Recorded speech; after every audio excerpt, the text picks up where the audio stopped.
Hi friends, how are you? ನಾನಿವತ್ತು ನಿಮಗೆ ಸೊಪ್ಪಿನ ಬೇಳೆ ಸಾಂಬಾರು ಯಾವ ರೀತಿ ರೆಡಿ ಮಾಡ್ಕೋಬೋದು ಅಂತ ತಿಳಿಸ್ಕೊಡ್ತಾ ಇದ್ದೀನಿ. ಸೊಪ್ಪಿನ ಸಾಂಬಾರು ತುಂಬ ಚೆನ್ನಾಗಿ ಬರುತ್ತೆ.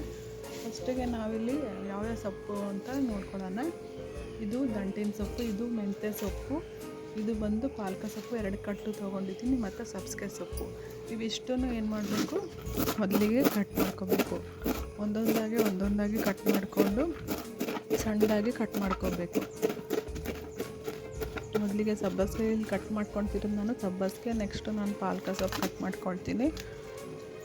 ಪಾಲಕ ಸೊಪ್ಪು ಕೂಡ ಸ್ವಲ್ಪ ಸಣ್ಣದಾಗಿಯೇ ಕಟ್ ಮಾಡ್ಕೋಬೇಕು.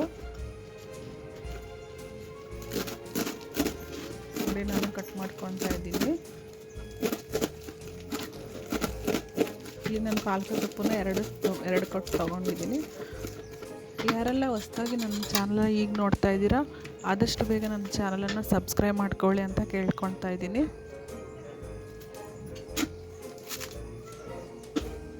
ನಾನು ಸಬ್ಸಿಗೆ ಸೊಪ್ಪು 2 ಕಟ್ ತೊಗೊಂಡಿರೋದಕ್ಕೋಸ್ಕರ 2 ಕಟ್ಟನ್ನು ಕಟ್ ಮಾಡ್ಕೊಳ್ತಾ ಇದ್ದೀನಿ. ಬೇಕಿದ್ದರೆ ಇದಕ್ಕೆ ನೀವು ಇನ್ನೊಂದು ಕೆಂಪು ಕೆಂಪು ದಂಟಿನ ಸೊಪ್ಪು ಅಂತ ಬರುತ್ತೆ, ಅದು ಕೂಡ ಆ್ಯಡ್ ಮಾಡ್ಕೋಬೋದು. ಎಲ್ಲ ಸೊಪ್ಪು ಕಟ್ ಮಾಡ್ಕೊಂಡಾದ್ಮೇಲೆ ಇಲ್ಲಿ ನಾನು ಮಿಕ್ಸಿ ಜಾರಿಗೆ ಏನು ಮಾಡಿದ್ದೀನಿ, ಕೊಬ್ಬರಿ, ಕೊತ್ತಂಬರಿ ಸೊಪ್ಪು, ಬೆಳ್ಳುಳ್ಳಿ ಹಾಕಿದ್ದೀನಿ, ಮತ್ತು ಹುಣಸೆಹಣ್ಣು ನೆನೆಸೋದಕ್ಕೆ ಹಾಕಿ ಇಟ್ಕೊಂಡಿದ್ದೀನಿ. ನೆಕ್ಸ್ಟು ಏನು ಮಾಡಬೇಕಂದ್ರೆ, ನಾನು ಈ ಸೊಪ್ಪನ್ನೆಲ್ಲ ಕ್ಲೀನಾಗಿ ತೊಳಿಬೇಕು. ತೊಳೆದ್ಬಿಟ್ಟು ಕ್ಲೀನಾಗಿ ತುಂಬ ಮಣ್ಣಿರುತ್ತೆ, ಹಾಗಾಗಿ ಸ್ವಲ್ಪ ಜಾಸ್ತಿ ಕ್ಲೀನಾಗಿ ತೊಳ್ಕೊಬೇಕಾಗುತ್ತೆ. ಆಮೇಲೆ ನೆಕ್ಸ್ಟ್ ಏನು ಮಾಡಬೇಕು, ಒಂದು ದೊಡ್ಡ ಲೋಟದಷ್ಟು ಬೇಳೆನ ಹಾಕಿ ಬೇಳೆನೂ ಕೂಡ ತೊಳ್ಕೊಬೇಕು. ನೀರಲ್ಲಿ ಕ್ಲೀನಾಗಿ ತೊಳ್ಕೊಂಡು ಆ ಬೇಳೆಗೆ ಇವಾಗ ಏನು ಮಾಡ್ತೀನಿ, ನಾನು ಸೊಪ್ಪನ್ನು ಸೇರಿಸ್ಕೊತೀನಿ. ಸೊಪ್ಪನ್ನು ಹಾಕಿಬಿಟ್ಟು ಕ್ಲೀನಾಗಿ ತೊಳೆದಿರೋಂತಹ ಸೊಪ್ಪನ್ನು ಹಾಕಿಬಿಟ್ಟು ನೆಕ್ಸ್ಟ್ ಇಲ್ಲಿ 2ರಿಂದ 3 ಟೊಮೊಟೊ ಹಣ್ಣು ಕೂಡ ನಾನು ಇಲ್ಲಿ ಹೆಚ್ಚಿ ಆ ಕುಕ್ಕರಿಗೆ ಹಾಕ್ಕೊಳ್ತಾ ಇದ್ದೀನಿ. ಆಮೇಲೆ ಒಂದು ಈರುಳ್ಳಿನ ಹಾಕಬೇಕು. ಇವಿಷ್ಟನ್ನು ಹಾಕಿ ನೆಕ್ಸ್ಟು ಇಲ್ಲಿ ಮುಳುಗುವಷ್ಟು ನೀರನ್ನು ಹಾಕಿಬಿಟ್ಟು ಕುಕ್ಕರ್ನ ಮುಚ್ಚಿ 3ರಿಂದ 4 ವಿಷಲ್ ಮಾಡ್ಕೋಬೇಕಾಗುತ್ತೆ. ಕುಕ್ಕರ್ ಇಟ್ಟು ಇದು ಮಸಾಲೆ ನಾನು ಮಿಕ್ಸಿ ಮಾಡ್ಕೊಂಡು ಇಟ್ಕೊಂಡಿದ್ದೀನಿ, ಮತ್ತು ಹುಣಸೆಹಣ್ಣು ಕೂಡ ನೆನೆಸಿಟ್ಕೋಬೇಕಾಗುತ್ತೆ. ನೆಕ್ಸ್ಟು ಕುಕ್ಕರ್ ಓಪನ್ ಮಾಡಿ ನೋಡಿದಾಗ ಬೆಂದಿರೋ ಅಂತಹ ಸೊಪ್ಪು ಎಲ್ಲ ಬೇಳೆ ಎಲ್ಲ ಸಿಗುತ್ತೆ. ನೆಕ್ಸ್ಟು ಒಂದು ಪಾತ್ರೆಯಲ್ಲಿ ಏನು ಮಾಡಬೇಕು ಅಂದರೆ, ಒಂದು ಸ್ವಲ್ಪ ಎಣ್ಣೆ ಹಾಕ್ಕೊಂಡು, ಸ್ವಲ್ಪ ಸಾಸಿವೆ, ಸ್ವಲ್ಪ ಜೀರಿಗೆ ಹಾಕ್ಕೊಂಡು ಎಣ್ಣೆ ಚಟಪಟ ಅಂತ ಸಿಡಿಯೋ ಥರ ಇಟ್ಕೋಬೇಕು. ಆಮೇಲೆ ಈ ಬೆಂದಿರೋವಂಥ ಸೊಪ್ಪಿನ ನೀರು ಇರುತ್ತಲ್ಲ, ಅದು ಒಂಚೂರು ಹಾಕ್ಕೊಂಡು ಒಗ್ಗರಣೆ ಕೂಡ ಹಾಕ್ಕೋಬೇಕು.